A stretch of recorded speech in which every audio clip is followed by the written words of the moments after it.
like always, we have our special guest, a alumni from Cardinal Carter, one of our schools in the TCDSB. She'll be doing some mindful meditation. But I want you to hear from Alexia Cito, and I'm just going to ask her a couple questions, because one of the things I have recently learned is the power of meditation.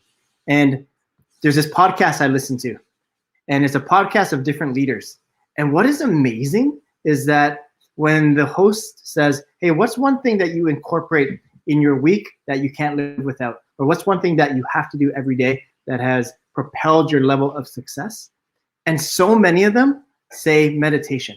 And because so many of them said meditation, I was like, I got to try this. If this billion-dollar person or this CEO or this successful politician or this religious leader, they're all saying the same thing, that meditation is a huge part of their success.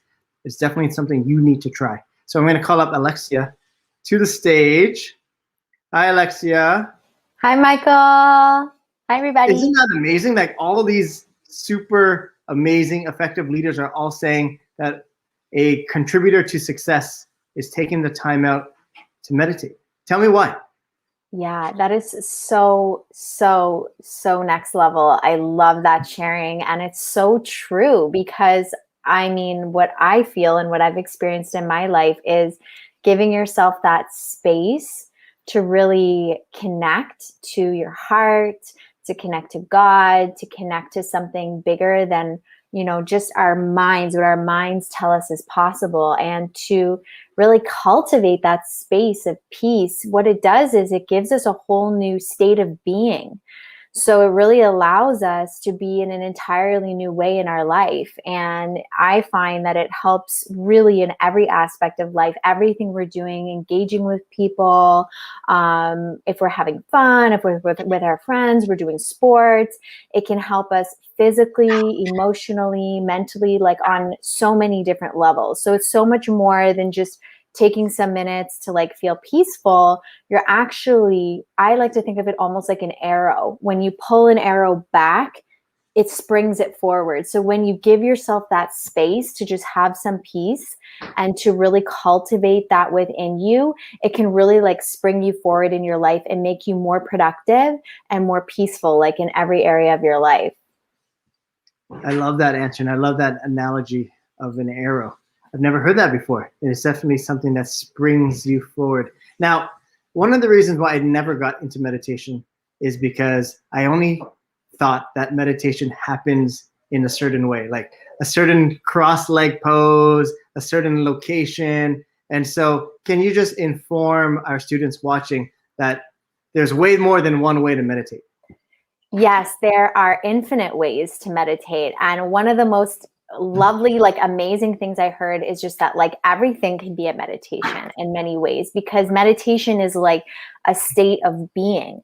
It's like so much beyond what we even conceive to be meditation. So for example, we'll experience a meditation at the end of this session, and we like to use the song and calligraphies that you see behind me, and it's fun, it's great, and it's an amazing way to meditate. There's so many reasons why it's very effective. And yet there's also so many other ways that you can meditate. A sports can be a meditation. Anything that really brings you into the present moment, into your heart, and into that peace within you can be a meditation. Because meditation is really a word. It's a word. But what is behind the word?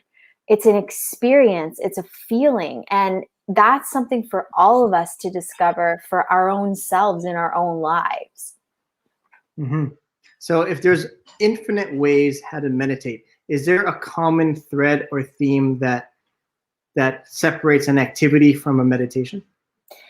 Well, I would say that yes. So this is a great point. So in the same breath, it's like the yin and the yang, they're one, but they're separate at the same time. So there's like always this connection, but basically, there is a difference, because an example would be, let's say I am out for a run and I'm just going on a run.